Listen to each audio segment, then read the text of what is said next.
ನಮಸ್ಕಾರ ವೀಕ್ಷಕರೇ, MMK TV ಕನ್ನಡಗೆ ಸ್ವಾಗತ. ನಾನು ಮೋಹನ್. ಕೊರಟಗೆರೆ ಪಟ್ಟಣದ ತಾಲೂಕು ಕಚೇರಿ ಹಿಂಭಾಗ ಜನವಸತಿ ಪ್ರದೇಶದಲ್ಲಿ ಭಾನುವಾರ ರಾತ್ರಿ ಕರಡಿಯೊಂದು ಕಾಣಿಸಿಕೊಂಡಿದ್ದು ಜನರಲ್ಲಿ ಆತಂಕವನ್ನ ಹೆಚ್ಚಿಸಿದೆ. ಸ್ಥಳೀಯರು ಎಚ್ಚರಿಕೆಯಿಂದ ಇರಲು ಅಧಿಕಾರಿಗಳು ಸೂಚಿಸಿದ್ದು ಅರಣ್ಯ ಇಲಾಖೆ ತಕ್ಷಣ ಕ್ರಮ ಕೈಗೊಳ್ಳುವಂತೆ ಒತ್ತಾಯಿಸಲಾಗಿದೆ. ಈ ಬಗ್ಗೆ ವರದಿ ಇಲ್ಲಿದೆ.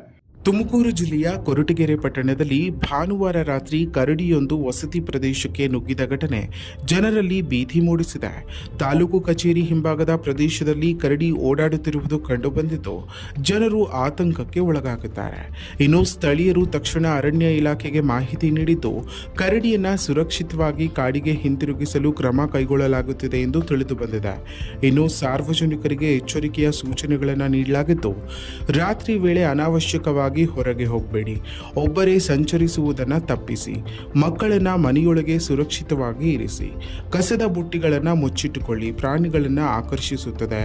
ಕರಡಿ ಕಂಡು ಬಂದರೆ ಹತ್ತಿರ ಹೋಗದೆ ತಕ್ಷಣ ಅಧಿಕಾರಿಗಳಿಗೆ ಮಾಹಿತಿ ನೀಡಿ. ಇನ್ನು ಫ್ಲಾಶ್ ಲೈಟ್ ಅಥವಾ ಶಬ್ದ ಮಾಡುವ ಮೂಲಕ ದೂರದಿಂದ ಎಚ್ಚರಿಕೆ ವಹಿಸಿ ಎಂದು ಎಚ್ಚರಿಕೆಯ ಸೂಚನೆಗಳನ್ನು ಅರಣ್ಯ ಇಲಾಖೆ ನೀಡಿದೆ.